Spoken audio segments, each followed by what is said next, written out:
Book बैठकी के सभी दर्शकों को रामनवमी की हार्दिक शुभकामनाएं। रामनवमी के शुभ अवसर पे हम एक ऐसी पुस्तक लाने जा रहे हैं जो श्री राम से संबंधित है। उनकी अनन्य उपासिका सबरी उसका केंद्रीय चरित्र है। अ, इस पुस्तक का नाम है मैं सबरी हूँ राम की।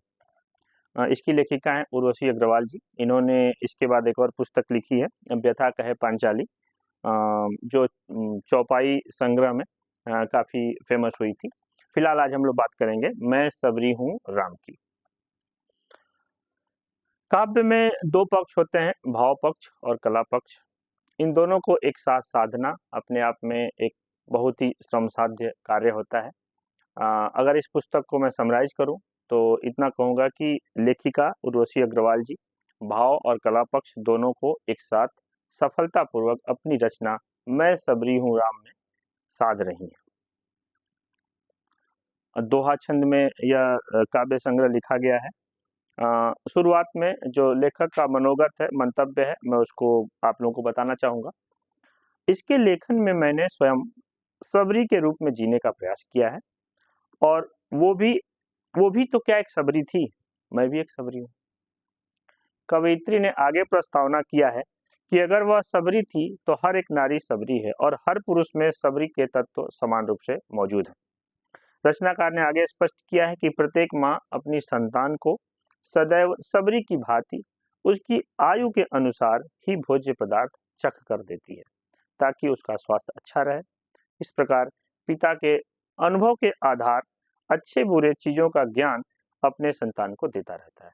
यानी हर पुरुष और हर स्त्री में सबरी का तत्व समान रूप से मौजूद रहता है।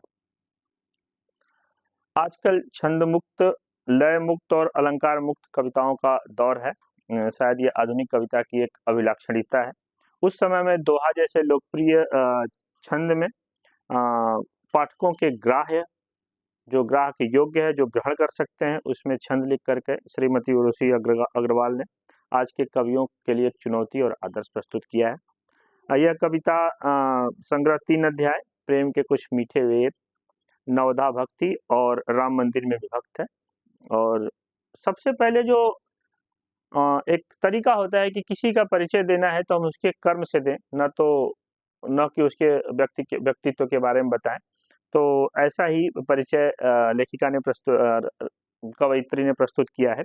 करनी है बस चाकरी, भीलनी का ये काम, मैं दासी हूँ राम की, सबरी मेरा नाम।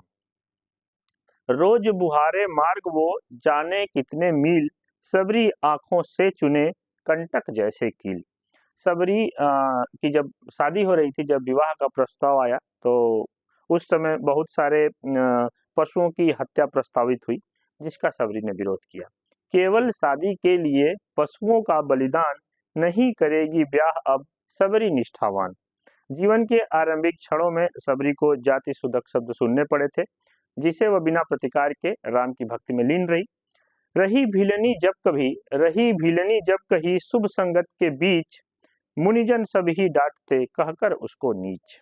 गुरु बड़े हैं या गोविंद, इस विवाद के बीच गुरु और ईश्वर के बीच जो साम्य है, साम्यता स्थापित करने का प्रयास रचनाकार ने किया है। गुरु के चरणों में रखी भीलनी ने जब शीश, साक्षात दिखने लगे उसको जैसे ईश।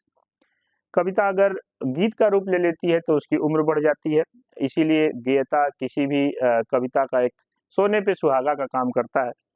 और कुछ कविताओं में जो शब्द, लय, पदबंध और अंत्यानुप्रास, जो अंत के शब्दों में अनुप्रास आता है, इतना अप्रतिम है कि पाठक बरबस ही गुनगुनाने लगते हैं। कैसे पहुंचे आप तक सबरी का पैगाम, आ जाओ आप अब आप खुद मेरे प्रभु श्री राम। उर्वशी जी सबरी भी हैं, मीरा भी हैं, कबीर के पद की बिरहणी भी हैं और सूर की गोपी भी हैं। सबरी पर पगली, जोगिनी आदि का लोकापवाद आरोपित होता है, जिसे वह अस्वीकार किए बिना राम का बाट जोहती रहती हैं। भरी जवानी में लिया था सबरी ने जोग, पगली कहकर कोसते उसको बन के लोग। सबरी ने अब ले लिया राम नाम का जोग, वो तो अब जोगन हुई हंसी उड़ाए लोग। लोकापवाद से मुक्त सबरी इसका खुलेआम घोषणा करती है। कोई अब कुछ भी कहे मुझको क्या है काम, दुनिया जाए भाड़ में सबरी की हूँ राम। न सबरी बल्कि उसके आराध्य श्री राम के स्वरूप की भी चर्चा कवयित्री ने किया है। बंधन में है छाव सुन, बंधन में है धूप, जो बंधन है मुक्त वो है राम स्वरूप। रचनाकार ने कुछ कविताओं में राम और कृष्ण के बीच का समन्वय प्रस्तुत किया है, जो शायद तुलसी ने समन्वय प्रस्तुत किया था, और बाद के बृहत्तर रचनाकारों ने किया है। श्रीमती उर्वशी अग्रवाल इसमें भी सफल रही हैं। राम चखेंगे बेर ही माखन नंद किशोर, शक्ति स्वरूप है राम जी भक्ति रूप चित चोर। हरि अनंत हरि नाम की महिमा हुई अनंत, राम नाम की धार में डूबू मन में चाह, किसने पाई है भला राम नाम की था। भाषा शैली प्रसंगानुसार कवयित्री ने खड़ी बोली, खड़ी हिंदी, तो कहीं कहीं उर्दू के शब्द मिलते हैं।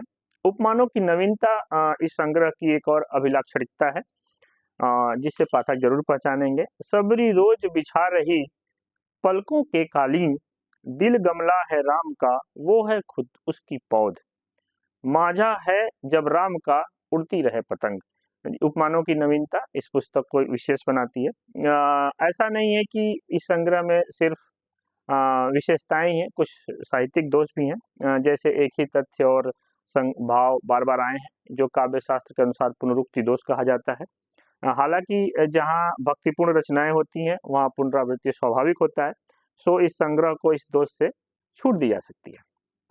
कुछ पंक्तियों में सृजना की कल्पना अपने चरम पे पहुंची है। ये पंक्तियां संभवतः इस संग्रह की श्रेष्ठ पंक्तियां कही जा सकती हैं। कितने अचरज से भरा सबरी का एक काम, दांतों से लिखती रही बेरों पर श्री राम। अवधपुरी मन हो गया आंखें सरयू धाम, आंसू बनकर आंख से टपके मेरे राम। इन पंक्तियों के पढ़ने के बाद मैं पूरे निश्चय के साथ कह सकता हूँ कि कवयित्री का मेधा मंडल श्रेष्ठ काव्य गर्भा है, जो भविष्य में और अच्छी कविताओं को जन्म देगा। और अंत में मैं सबरी हूँ राम लिखने के लिए सबरी बनना होगा, उसकी काया में प्रयास करना होगा, उसके मन मंदिर में साधना करनी होगी, और मुझे यह करने में कोई संकोच नहीं है कि उर्वशी जी ऐसा करने में 100% सफल रही हैं।